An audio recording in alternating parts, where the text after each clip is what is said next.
Le Noël de Gobolino.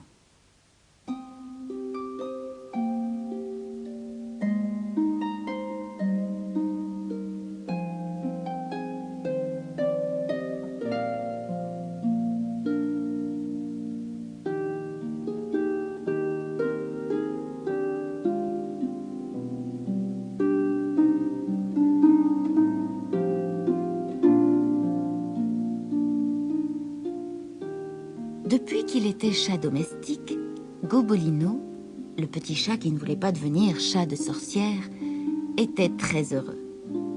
Sa sœur Sorcica lui manquait parfois un peu, mais il aimait beaucoup les enfants de la ferme. Il était aussi devenu l'ami d'un petit cheval de bois qui habitait chez l'oncle et la tante de ses amis, de l'autre côté de la forêt. Ce jour-là, c'était la veille de Noël, le petit cheval de bois demanda à l'oncle Pierre. « Est-ce que je peux inviter Gobolino à passer Noël avec nous ?»« Bien sûr, » répondit l'oncle. Et sa femme ajouta, « J'ai déjà tout préparé. Et il y a assez de bonnes choses pour nous régaler tous. Mais qui va le prévenir ?»« Moi, » dit le petit cheval.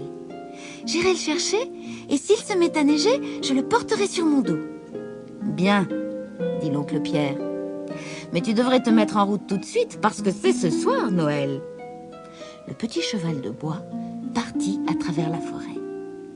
Ses roues de bois creusaient des sillons dans la neige et son petit cœur battait très vite. Bientôt, il se mit à neiger à gros flocons. Quand il arriva à la ferme de Gobolino, sa crinière et sa queue étaient toutes mouillées par la neige fondue. C'est la fermière qui lui ouvrit. « C'est gentil d'être venu chercher Gobolino, » dit-elle. « Mais vous n'aurez pas peur tous les deux? La nuit tombe très tôt en ce moment. »« Je galope vite et je peux porter Gobolino sur mon dos, » annonça fièrement le petit cheval de bois. « Eh bien, c'est d'accord. Mon mari et les enfants iront le rechercher demain matin. Soyez prudents. » Les deux amis étaient si contents de se revoir. Chemin faisant, ils bavardaient et riaient, sans se rendre compte qu'ils avançaient de plus en plus lentement. Gobolino racontait les derniers jeux inventés par les enfants de la ferme, quand soudain, il sursauta si brusquement qu'il griffa le petit cheval de bois. « Qu'est-ce que c'est? Qu'est-ce qui fait ce bruit? »« Tu me fais mal avec tes griffes !» gémit le petit cheval de bois. « Il n'y a pas de quoi avoir peur, c'est le bruit de mes roues dans la neige. »« Non, non, quelqu'un nous suit. J'entends des voix derrière nous !» cria Gobolino. « Va plus vite !» Alors, le petit cheval de bois entendit lui aussi d'étranges petits bruits, quelque part derrière eux. Puis il eut un miaulement. Bien au chaud dans sa maison, il n'aurait même pas écouté. Mais comme la forêt lui semblait sombre et menaçante tout d'un coup, le petit cheval se mit à galoper sur ses roues de bois. Quelques instants passèrent. Soudain, Gobolino se retourna. C'est ma sœur jumelle, Sorcica, fit-il d'une voix étranglée. Elle est avec la sorcière de la montagne des tempêtes. Dépêche-toi, elles vont nous rattraper, mais dépêche-toi. Veux-tu que je cours à côté de toi? Je ne peux pas aller plus vite, répondit le petit cheval. Et puis ça ne sert à rien, nous allons aussi vite comme cela. D'ailleurs, elles pourront toujours nous rattraper si elles le veulent avec leur balai magique. À présent, les cris semblaient s'éloigner. Les deux amis commençaient à se sentir un peu plus rassurés quand... Crac! Une roue du petit cheval de bois se détacha et roula sous un buisson. « Continue, ne t'arrête pas !» cria Gobolino. Le petit cheval de bois continua bravement, mais il ne pouvait pas aller aussi vite avec 3 roues seulement. Et catastrophe! 500 mètres plus loin, une autre roue se détacha, juste au moment où les cris semblaient se rapprocher à nouveau. Gobolino sauta à terre et se mit à courir à côté de son ami qui galopait sur 2 roues en ralentissant de plus en plus. À ce moment-là, une autre roue se fendit en deux. Des cris de victoire retentirent derrière les deux amis. Sorcica et la sorcière gagnaient du terrain. La dernière roue se brisa. Le petit cheval de bois fit encore quelques pas, traînant les pattes dans la neige, mais déjà on les rattrapait. Gobolino ne s'était pas trompé. C'était bien Sorcica et sa maîtresse, la sorcière de la montagne des tempêtes. Gobolino sortit ses griffes et montra les dents. Le petit cheval de bois, lui aussi, était prêt à se défendre farouchement. Quelle ne fut pas leur surprise quand ils s'aperçurent que Sorcica et la sorcière pleuraient de joie. Sorcica frotta affectueusement son museau contre celui de Gobolino. « Enfin !» soupira-t-elle. « Nous t'avons enfin retrouvé, petit frère. » La sorcière caressa Gobolino et le petit cheval de bois en murmurant « Ça me fait vraiment plaisir de vous avoir rejoints. » Alors Sorcica expliqua à son frère « Tu comprends, nous avons fait tout ce chemin pour vous souhaiter un joyeux Noël. La nuit de Noël, pas de méchanceté, pas de sorcellerie. D'ailleurs, ma maîtresse n'a pas jeté un seul mauvais sort depuis 1 an. Et moi aussi, je suis devenue très gentille. La plus gentille petite chatte du monde. Peut-être même plus gentille que toi, petit frère. » Soulagés, Gobolino et le petit cheval de bois emmenèrent Sorcica et la sorcière chez leurs amis. L'oncle Pierre et sa femme firent un accueil chaleureux aux 3 invités. Après un somptueux réveillon, les 6 amis s'assirent près de la cheminée pour chanter des chansons de Noël et ouvrir des cadeaux. Le petit cheval de bois se serrait contre son ami Gobolino. L'oncle Pierre lui avait refait 4 roues flambant neuves et 4 roues de secours. Il rayonnait de bonheur. Il s'était même habitué à la sorcière. Après tout, ce n'était qu'une vieille femme qui n'avait pas l'air très méchante. Quant à Sorcica, elle était devenue toute mignonne et potelée. C'est à force de manger des souris au lieu de jeter des mauvais sorts, ronronna-t-elle. Le lendemain matin, le fermier et ses enfants vinrent chercher Gobolino, comme convenu.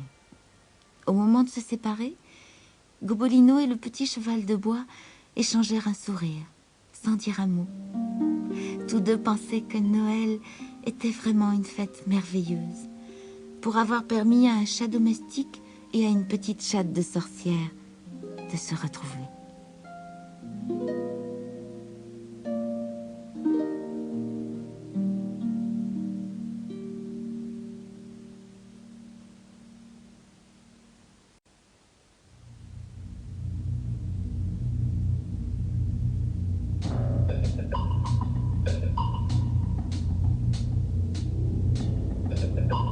Minus et le vaisseau spatial.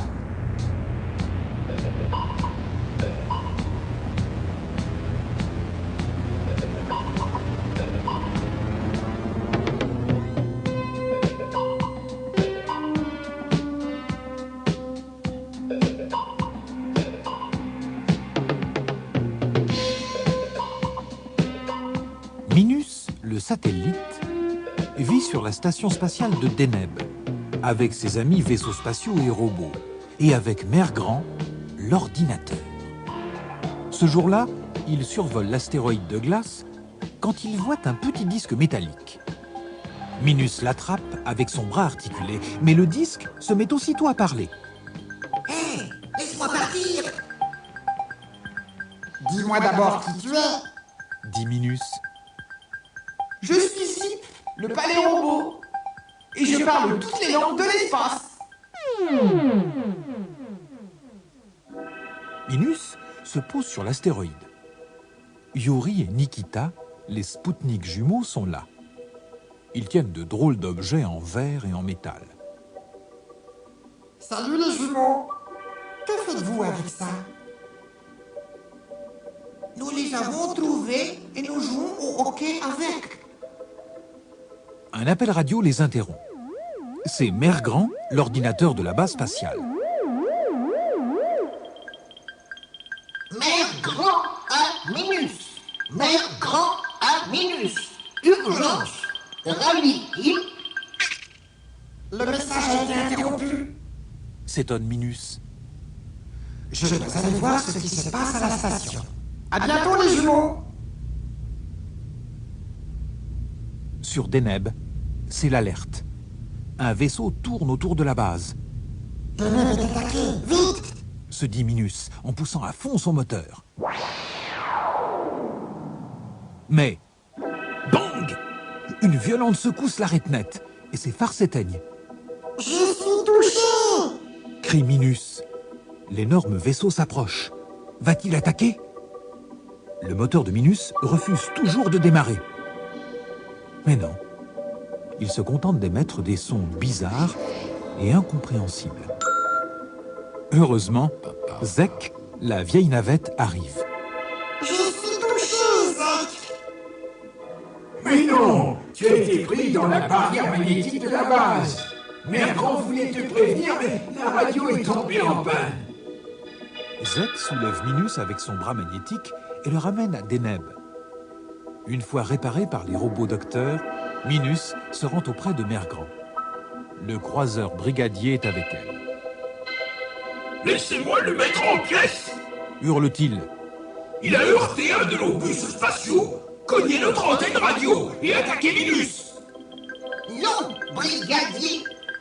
Répond l'ordinateur. Il n'a pas tiré un seul coup de feu. Nous devons comprendre ce qu'il fait ici. Écoutez, Dit enfin Minus. J'ai enregistré sa voix.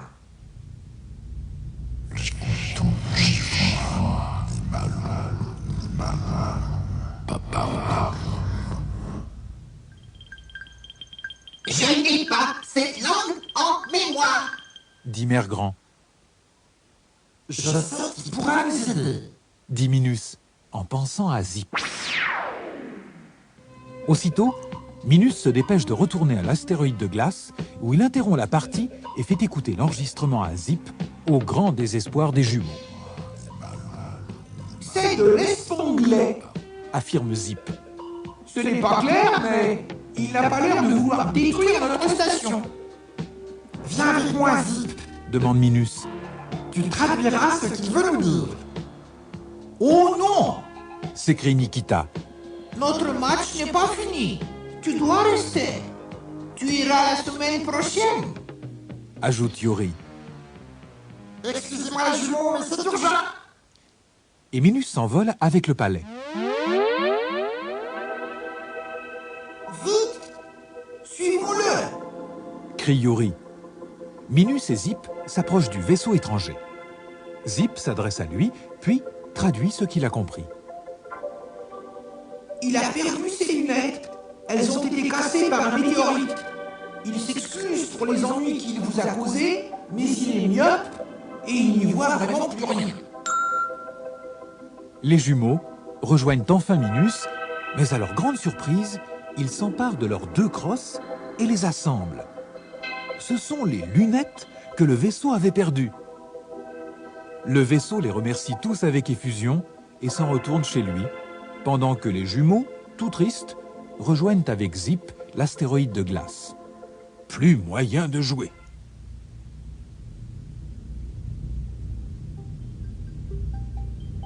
Mais une semaine plus tard, Minus reçoit un colis pour les jumeaux de la part du vaisseau. Ce sont 2 crosses de hockey. Nous sommes Bat et Pat, les Cross Robots. Disent-elles en entamant une partie sous le regard des jumeaux. Elles jouent à notre place. Dit Nikita. Mais non, Répond Minus. c'est vous qu'elles attendent pour jouer.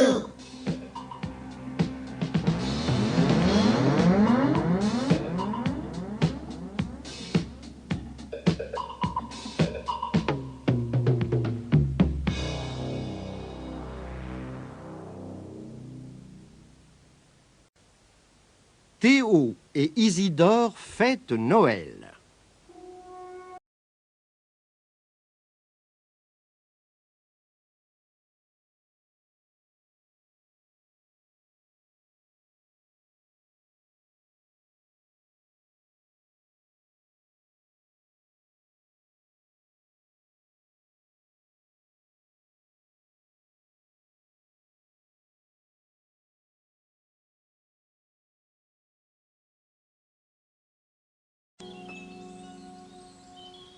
C'était le soir de Noël. Isidore, le radeau, et son ami Taupe, que l'on appelait Théodore ou Théo, rentrait après une longue journée de chasse. En fait, il rentrait chez Isidore qui hébergeait Théo depuis qu'ils étaient devenus amis, au printemps dernier. Tous deux étaient bien fatigués et marchaient en silence, rêvant à la longue soirée de Noël et au bon dîner qui les attendait. Isidore allait devant et ne remarqua pas tout de suite que Théo s'était arrêté, le nez attiré par une odeur qu'il aurait reconnue entre toutes. C'était celle de sa maison, de sa bonne vieille maison. Il l'avait presque oubliée depuis sa rencontre avec Isidore. Mais maintenant, sa maison était là, tout près de lui indiquant clairement qu'elle attendait son retour. « Isidore !» s'écria Théo joyeusement. « Reviens ! C'est ma chère vieille maison. Je l'ai sentie ici tout près. Je dois y retourner. Il le faut absolument. » Mais Isidore était trop loin pour saisir ce que disait son ami. « Théo, impossible de nous arrêter à cette heure, » répondit-il. « La neige va tomber, il est tard et je ne suis pas sûr du chemin. Je t'en prie, viens vite !»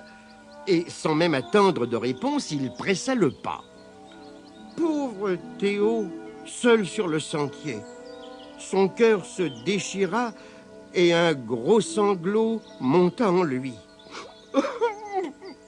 Mais à aucun moment il n'envisagea d'abandonner Isidore. Les senteurs de sa vieille maison le suppliaient de revenir, mais il s'arracha à leur charme et se remit en route derrière son ami qui ne se doutait de rien. Au bout de quelque temps, Isidore, le rat, s'arrêta et lui dit gentiment « Écoute, Théo, mon ami, tu sembles épuisé. Reposons-nous un peu. » Théo se laissa tomber sur une souche et le sanglot qu'il avait retenu si longtemps au fond de lui-même éclata. Puis un autre sanglot suivit et encore un autre. Il pleurait à chaudes larmes. Isidore était étonné et désolé du chagrin de son ami. « Mais que se passe-t-il, Théo? Ça ne va pas ?» Théo réussit à répondre entre deux sanglots.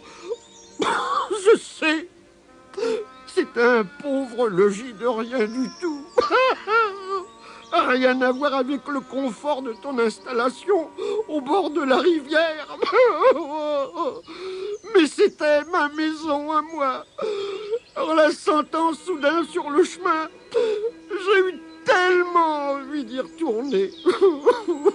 Quand tu as refusé de faire demi-tour, je me suis senti si triste. » Isidore ne dit rien, mais caressa gentiment l'épaule de Théo pour le consoler. Puis il déclara avec bonne humeur « Eh bien, nous n'avons qu'à revenir sur nos pas et retrouver cette maison, mon cher Théo. » Et il se leva pour rebrousser chemin.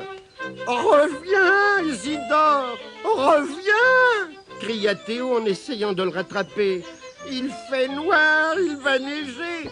Oh, je n'aurais jamais dû t'en parler quand je pense à ta maison et au souper qui t'attendent. » « Oublie cela, dit Isidore en prenant le bras de Théo et en l'entraînant. Théo s'immobilisa un instant, nez en l'air. L'odeur lui parvenait à nouveau. Comme en rêve, il traversa un fossé asséché, passa une haie et suivit une trace à travers champs. Soudain, il plongea dans un tunnel. Isidore, toujours sur ses talons, trouva le temps long jusqu'au bout de la galerie. Enfin, il put se relever. Théo craqua une allumette. Ils virent alors qu'ils se trouvaient face à la petite porte d'entrée de la maison de Théo, comme cela était indiqué au-dessus de la sonnette. Devant la porte, il y avait des quilles et un bassin avec des poissons rouges. Au centre du bassin s'élevait quelque chose de très joli. Une boule de verre posée sur un socle dans laquelle tout se reflétait déformé. Les yeux de Théo brillèrent à la vue de ces objets qui lui étaient chers. Il s'empressa de faire entrer Isidore, alluma une lampe et regarda fièrement l'intérieur de sa maison. Mais une épaisse couche de poussière recouvrait tout, et le logis abandonné avait un air lugubre et solitaire. Théo s'effondra sur une chaise, le nez entre les pattes. Bon, Isidore, comment ai-je pu t'entraîner dans ce logis pauvre et glacé, alors que tu pourrais être assis devant un bon feu? Mais son ami ne l'écoutait pas. Il courait partout, inspectant chambres et placards, allumant lampes et bougies. Quelle parfaite petite maison!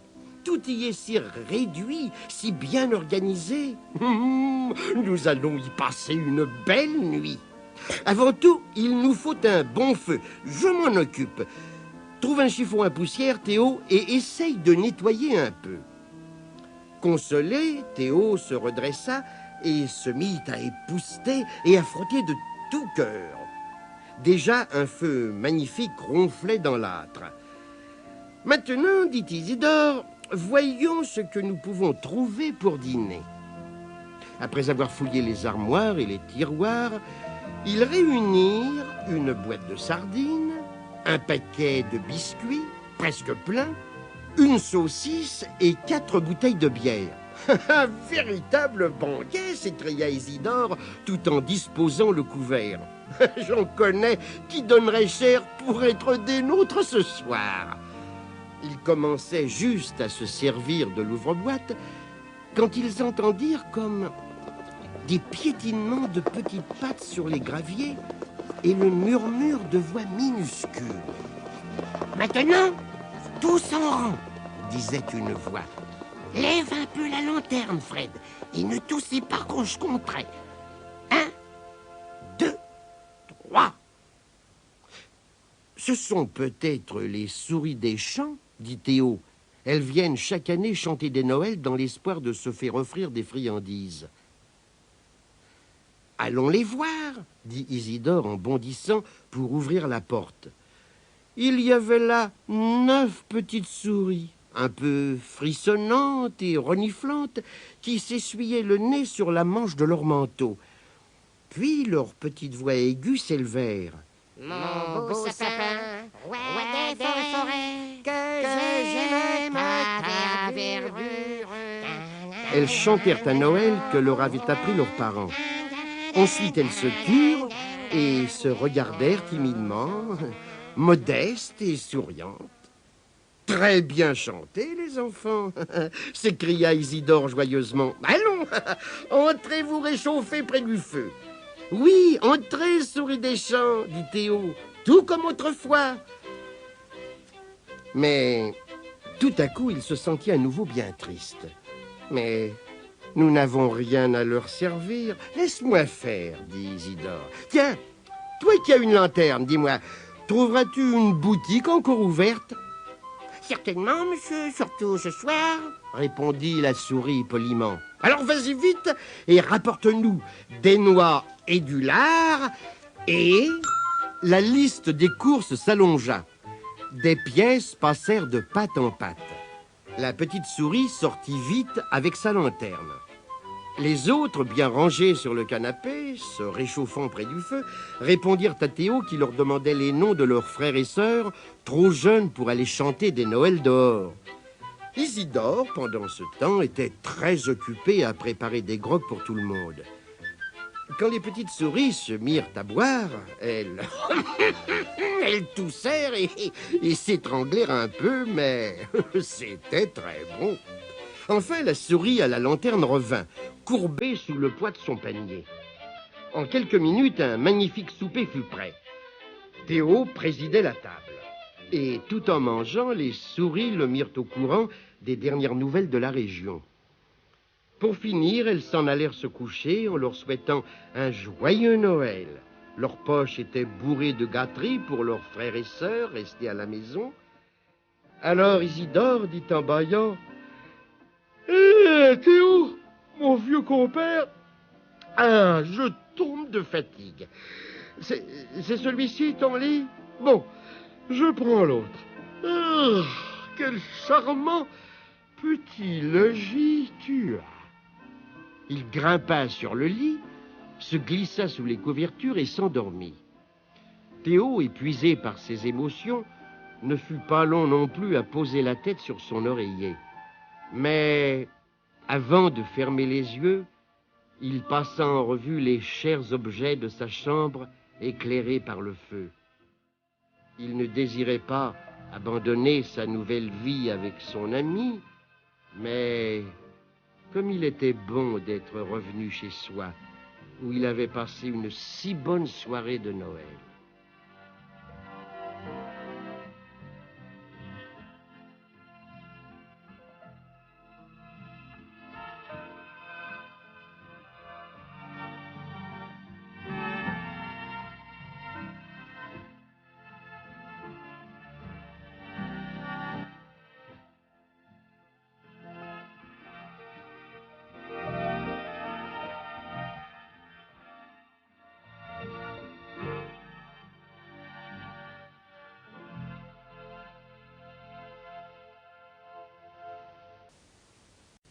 Le Père Noël en Australie.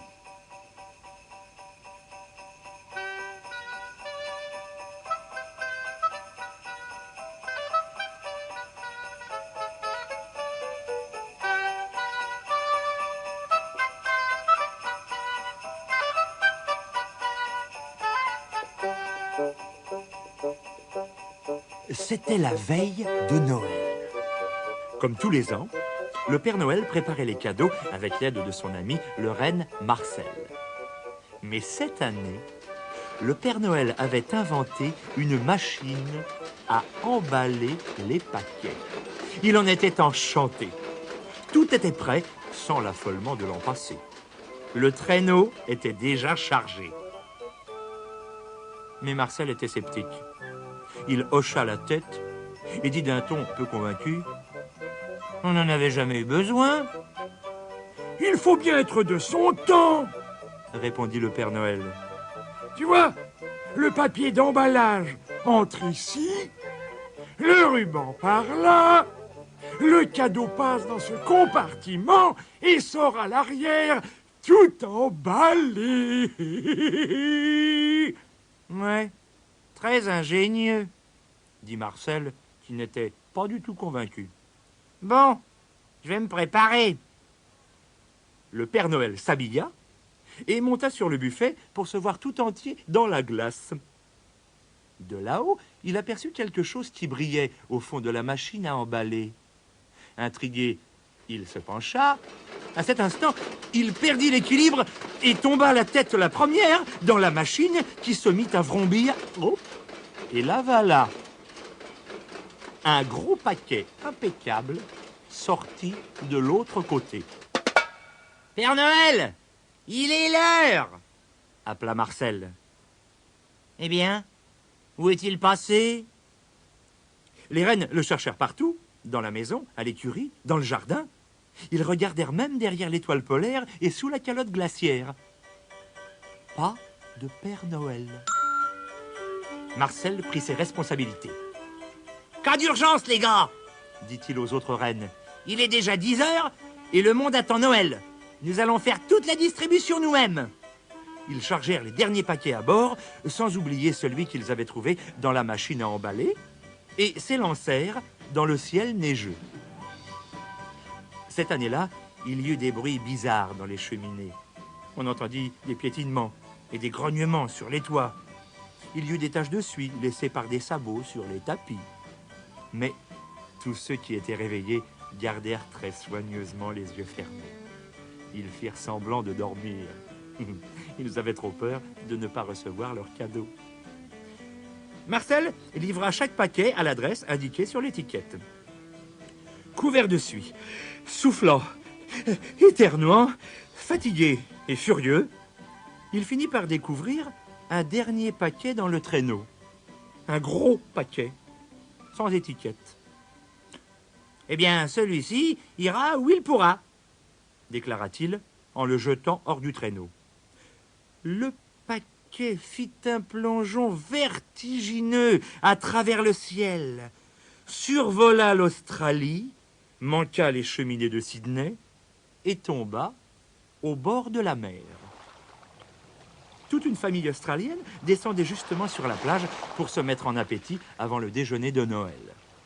Ils aperçurent le paquet.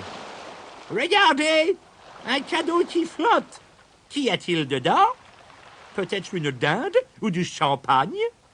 Ils nagèrent jusqu'au paquet et le rapportèrent sur la plage. Mais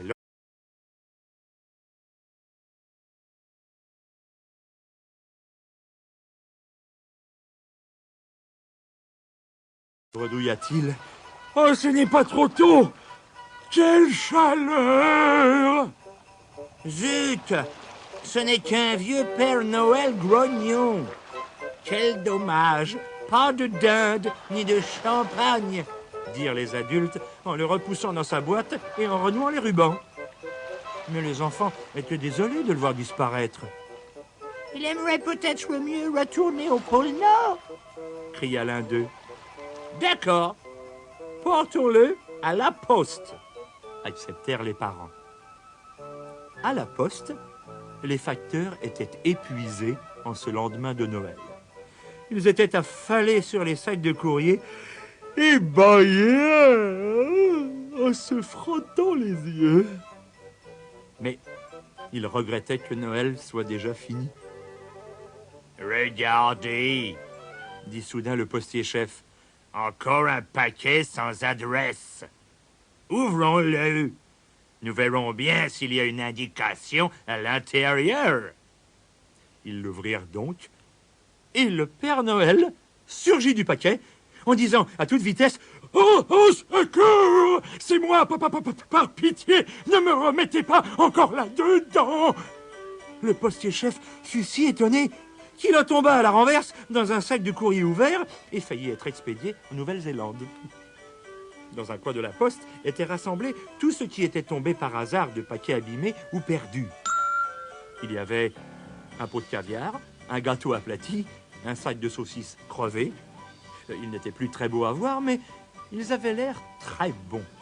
« Puisque nous avons un Père Noël avec nous, déclara le postier-chef, nous devons célébrer Noël avec lui. Tous à la plage! La poste est fermée! » Et tous les facteurs coururent à la plage en emportant le pique-nique dans leur sac postal. Soudain, le Père Noël retrouva dans sa poche l'objet brillant qu'il avait aperçu dans la machine à emballer. C'était un harmonica. Le postier-chef était justement un grand joueur d'harmonica. Il en joua donc, et les facteurs dansèrent sur le sable, ainsi que le Père Noël, et tout le monde pensa que c'était la plus belle fête de Noël qu'on ait jamais vue.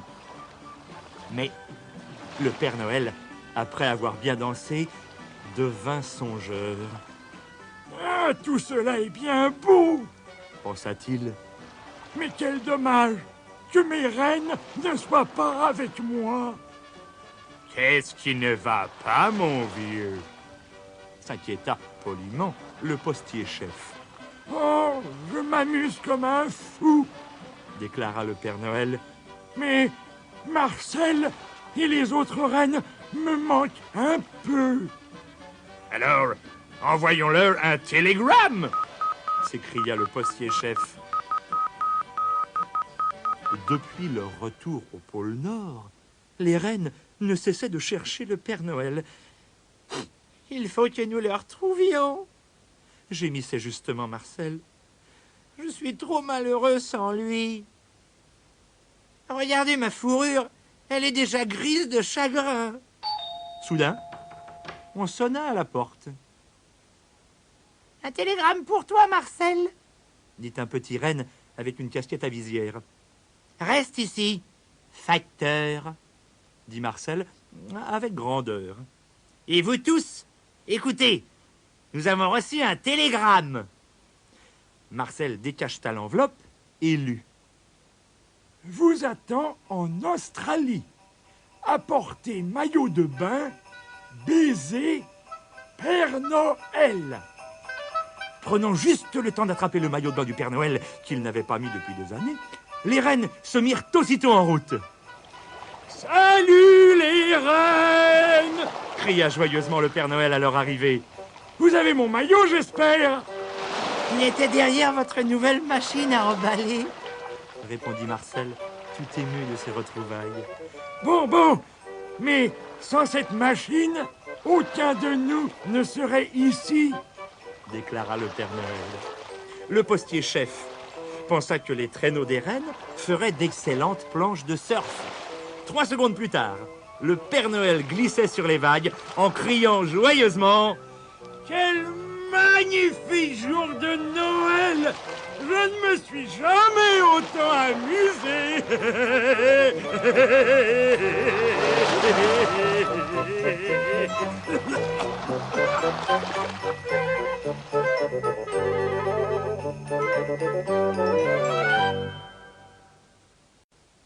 Le bon roi Venceslas.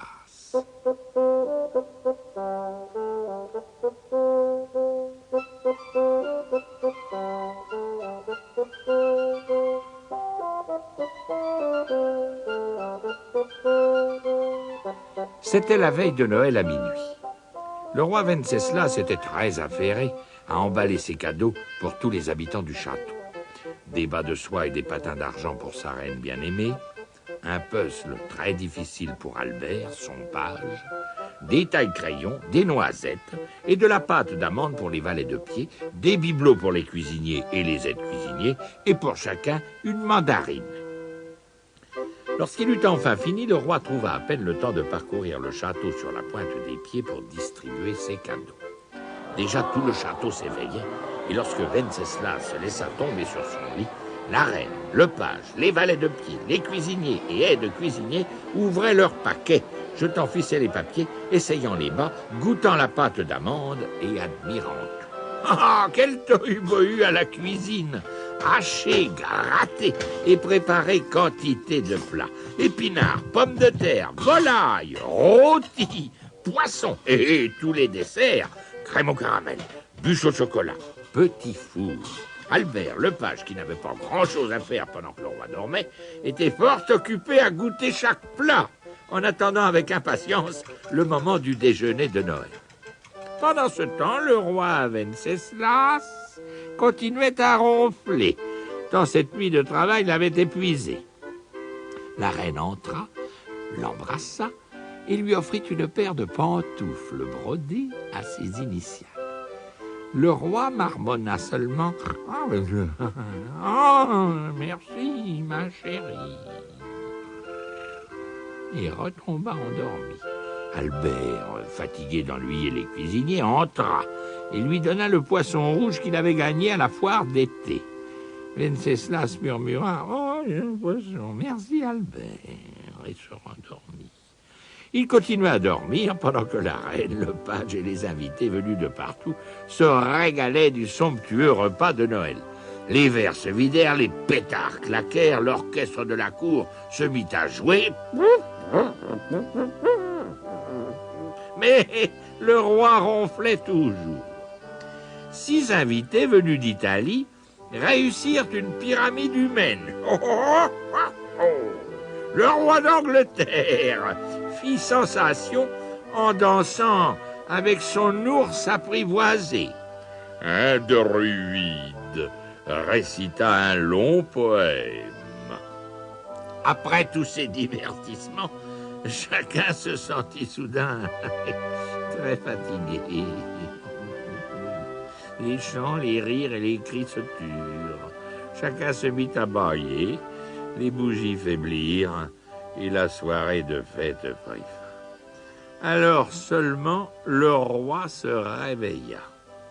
Il marcha jusqu'à la fenêtre et se pencha, aspirant avec bonheur l'air glacé.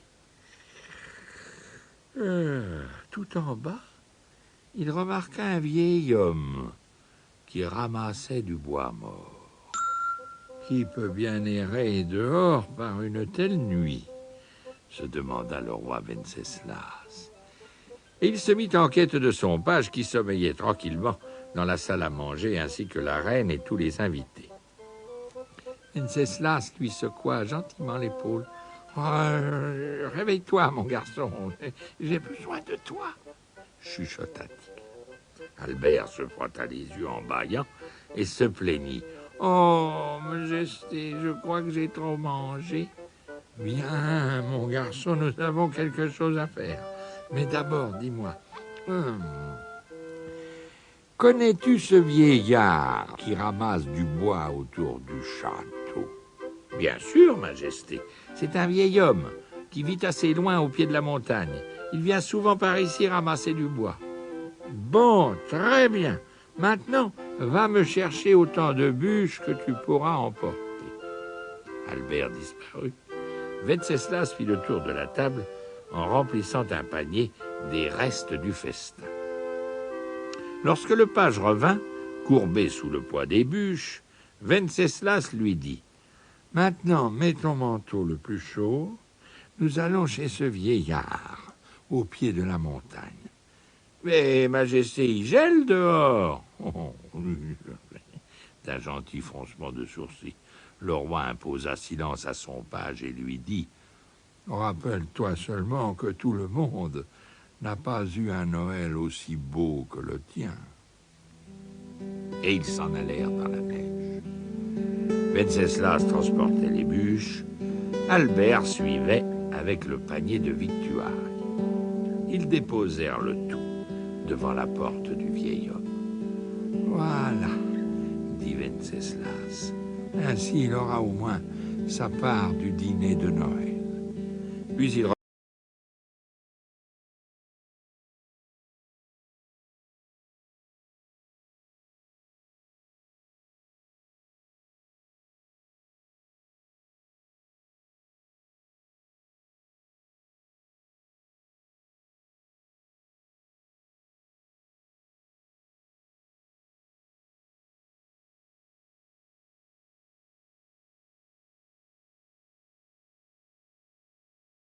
beau jour d'été.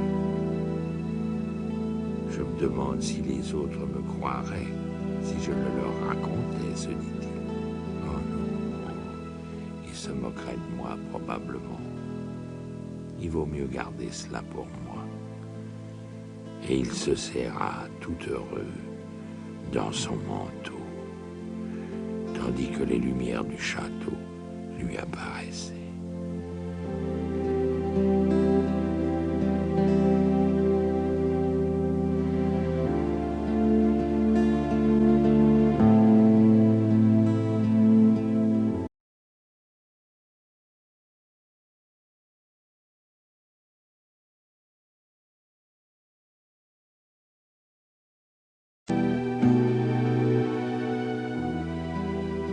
Au château du roi Venceslas, en cette longue nuit de Noël, joyeuse, sainte et belle, tout est joie et grâce.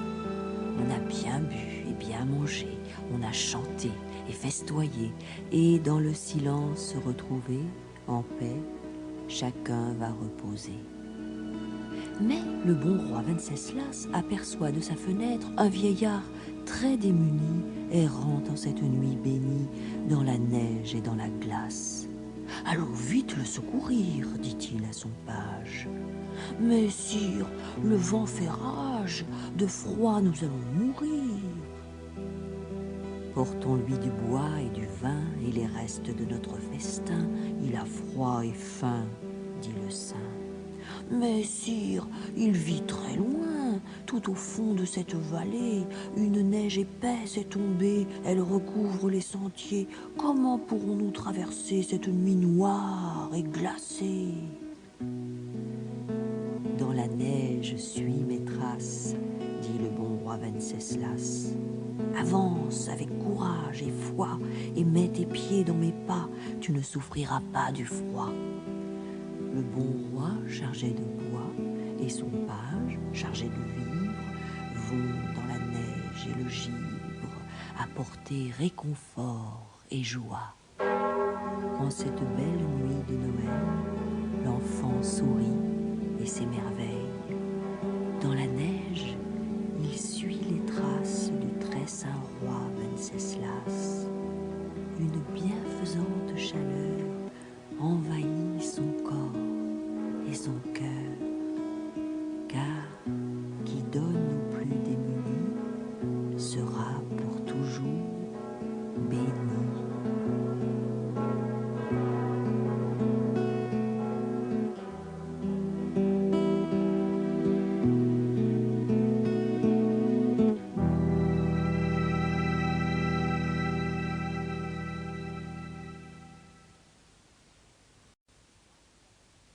Henri va à Paris et son chat.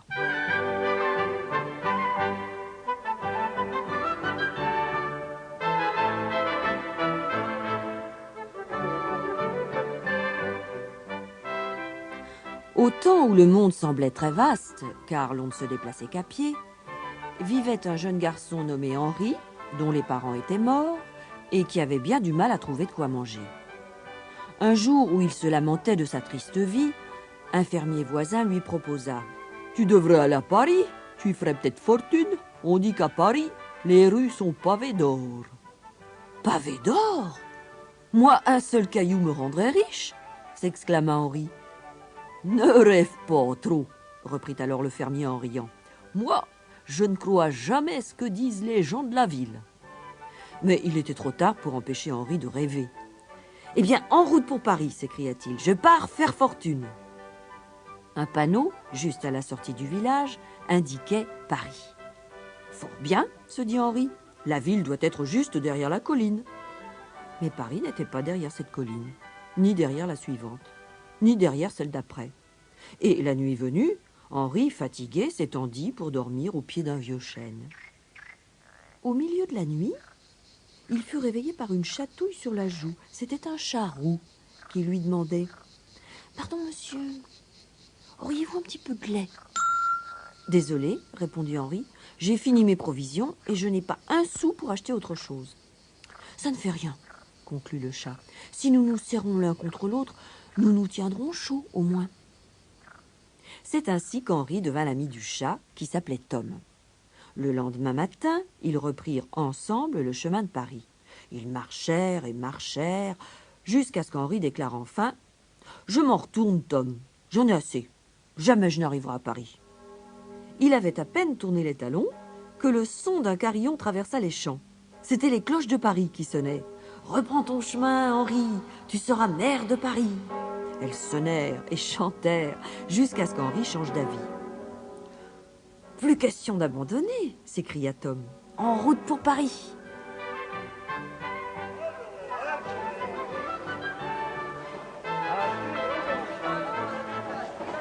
Paris leur apparut au détour du chemin, bruyant, splendide, enfumé. Et les rues n'étaient pas pavées d'or, elles étaient couvertes de boue. Henri et Tom se frayèrent un chemin hors de la foule et pénétrèrent dans une cour. Henri frappa à la porte du sous-sol d'une belle maison et cria « Auriez-vous du travail pour un courageux gars de la campagne ?» Un visage terrifiant, aussi blanc que la pâte à pain et couronné d'une tignasse rousse, surgit.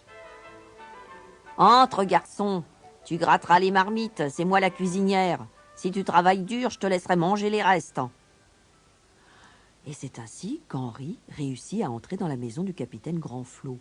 Il peina si dur ce premier jour que le soir venu, il n'attendait plus que son lit pour dormir. Mais le grenier était plein de souris. Heureusement, Tom vint à son secours et les mangea toutes.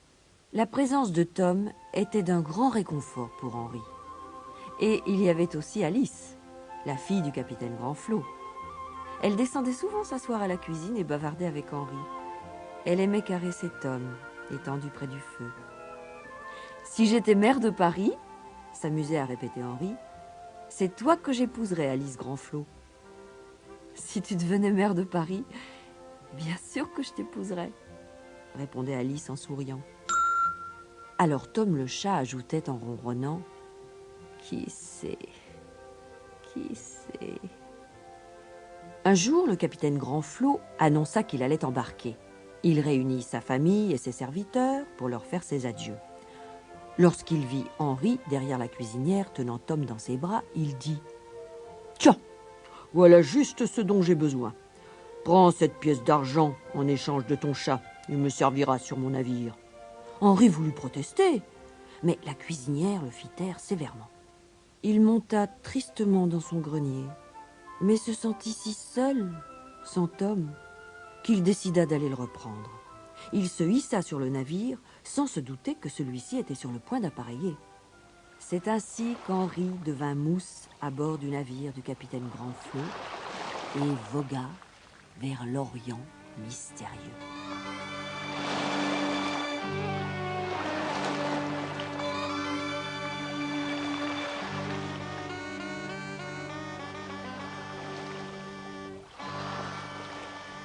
Après des semaines de navigation, le bateau s'échoua lors d'une tempête sur un rivage inconnu. D'inquiétants soldats escortèrent l'équipage jusqu'au palais du sultan Suleiman. « Puissant Suleiman, dit le capitaine en déballant ses marchandises devant le sultan, je dépose à vos pieds mes humbles biens dans l'espoir de plaire à votre majesté. » fit le sultan. « Je suis si riche. Qu'ai-je à faire de toutes ces babioles ?» Tandis que le sultan parlait, Henri, qui tenait Tom dans ses bras, remarqua que le palais avait l'air infesté par les rats et les souris. Il y en avait même sous le trône. Tom ne cessait de se trémousser et, sautant des bras d'Henri, il se précipita sous le trône et en ressortit traînant un énorme rat entre ses mâchoires. « Quelle merveilleuse bête !»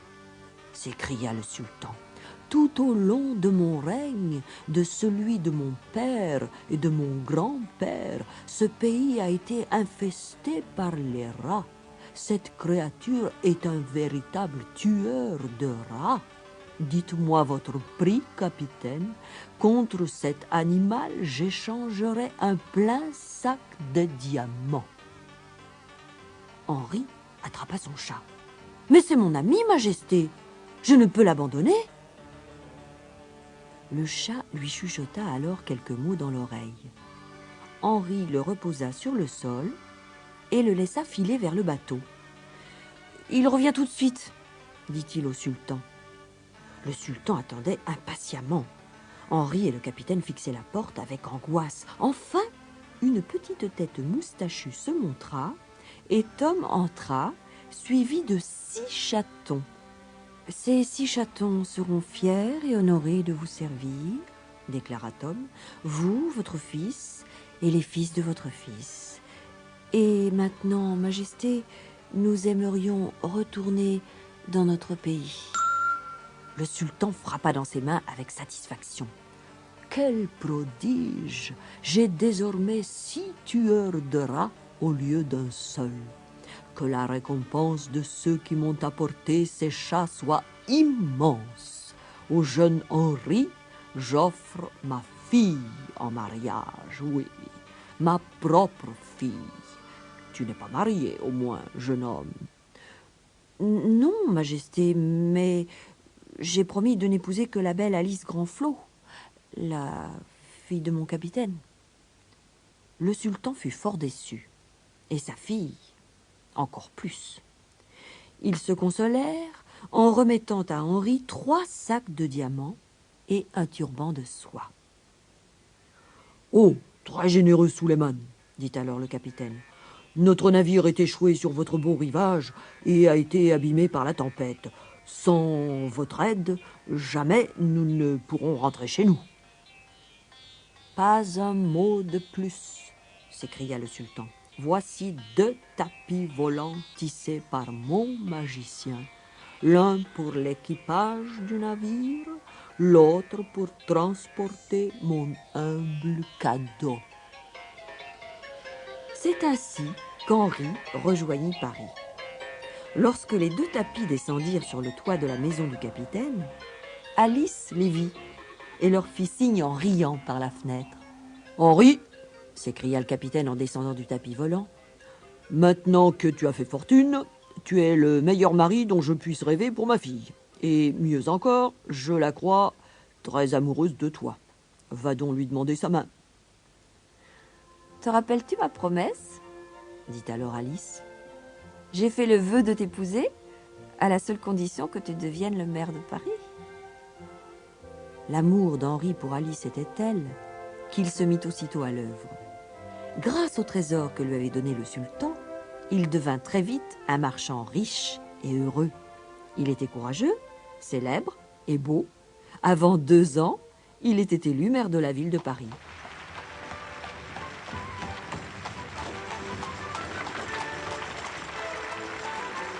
Le jour de la noce, les rues étaient pleines de monde. Tous étaient là pour admirer leur nouveau maire et sa belle épouse. Tom était là aussi, assis Ainsi, entre Henri et Alice, dans le carrosse doré, ils portaient un nouveau ruban avec une belle clochette d'argent. Mais personne ne l'entendait tinter, car les grosses cloches de la ville de Paris carillonnaient à toute volée. « Salut Henri, va à Paris, le nouveau maire de Paris !»